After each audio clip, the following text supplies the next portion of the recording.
Ready to hear a fact that sounds completely fictional? The country that has purchased more of South Korea's heavy military gear than any other nation in the world is not in Asia, it's Poland. The distance between Warsaw and Seoul is roughly 5,000 miles. Yet today, these two nations are locked in one of the most unexpected, ambitious, and frankly, world-changing strategic alliances on the globe, touching on everything from tanks and fighter jets to the very batteries in your electric car. This is the story of how Poland became South Korea's gateway to Europe, and how this partnership is reshaping the economies and defense of both nations, and potentially the future security of an entire continent. Stick around to understand the massive implications of this partnership. And before we dive into the details, do me a huge favor and tap that like button, subscribe to the Poland channel for more deep dives, and drop a comment below letting me know the first Korean product you ever owned. The bedrock of this relationship is a defense partnership forged in urgency and defined by massive scale. Following the full-scale Russian invasion of Ukraine, Poland faced a strategic imperative: quickly modernize its military and replace older, Soviet-era equipment with modern, NATO-compatible gear. Traditional Western suppliers often face long production backlogs, sometimes extending a decade or more. This is where South Korea, a global defense industrial power that has continuously mass-produced high-quality, battle-tested equipment for decades due to its own security concerns, stepped in. Poland found a partner capable of delivering speed and scale. This isn't just a small deal. Poland has become the largest single customer for Korean arms exports, committing to procure hundreds of K2 Black Panther tanks, K9 Thunder self-propelled howitzers, and Fa-50 light combat aircraft. But the partnership isn't a one-way street, and this is where it becomes truly strategic. Poland is not just buying equipment, it is buying technology. The core of the K2 tank deal, for instance, involves an absolute commitment to technology transfer and co-production. The early batches arrive fully built from Korea, but the subsequent batches, known as the K2PL variant, will eventually be manufactured, assembled, and maintained in Poland. This commitment is vital for Poland's long-term security, ensuring that the Polish companies and Polish workers acquire the know-how to repair, overhaul, and even upgrade these systems independently. For South Korea, this is a brilliant maneuver. They gain a massive reference customer within NATO, proving their capabilities to the entire European market, while giving Poland the essential guarantee of industrial autonomy. It's a win-win that builds deep, lasting industrial ties. The second pillar of this partnership, and the one that affects the daily lives of millions, is trade and investment. Long before the defense deals, South Korea had already quietly become the largest Asian investor in Poland. This investment isn't in traditional manufacturing. It's heavily concentrated in the high-tech, future-oriented sector of electromobility. Specifically, South Korean giants like LG Energy Solution have built sprawling mega factories in Poland, making the country a global hub for electric vehicle battery production.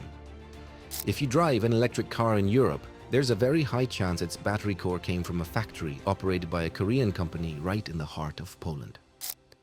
This is critical for Poland, generating thousands of jobs, fueling local supply chains, and positioning the country at the forefront of the European Green Deal beyond defense and batteries. The cooperation extends to fundamental energy security and infrastructure.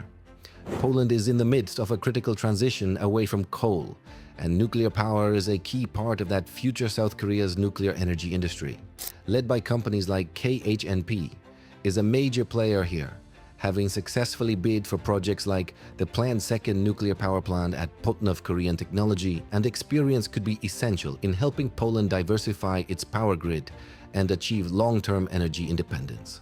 Furthermore, in broader infrastructure, Korean expertise has been tapped for major strategic projects like Poland's ambitious Central Communication Port, CPK, which aims to create a giant airport, rail, and logistics hub connecting all of Europe. If you're finding this deep dive fascinating and you appreciate the detail, please pause for 1 second and make sure you've already hit the subscribe button and left a comment. Your support keeps this channel running and helps us continue to deliver this kind of in-depth analysis.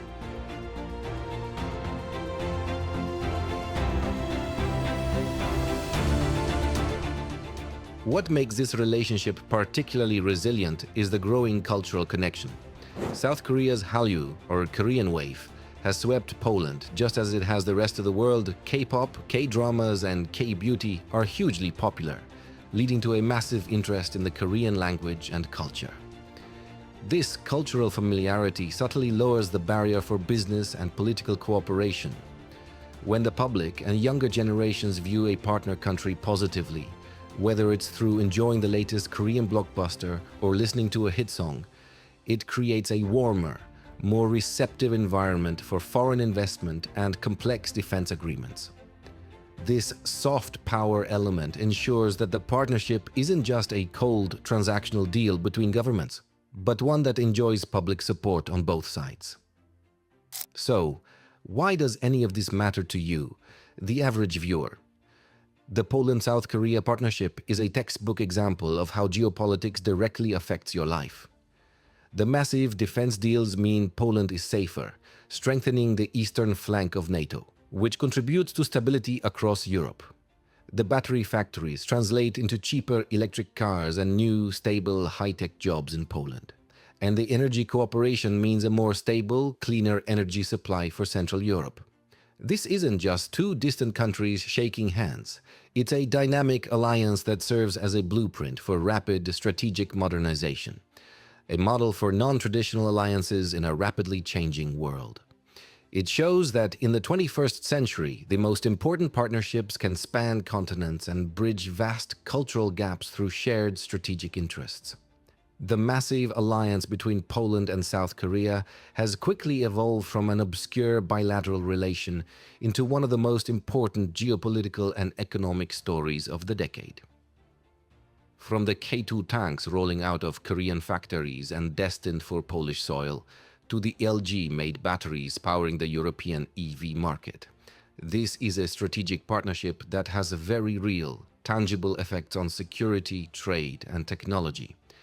The next few years will focus on the localization of production, seeing if Poland can fully integrate the manufacturing of these systems. That's the true test of this deep cooperation. Thank you so much for watching this video. If you made it this far, please do one last thing for me. Hit that like button, subscribe to the Poland channel for more updates on this incredible country. And let me know in the comments which other country has a surprising strategic partnership with Poland. We'll see you in the next video.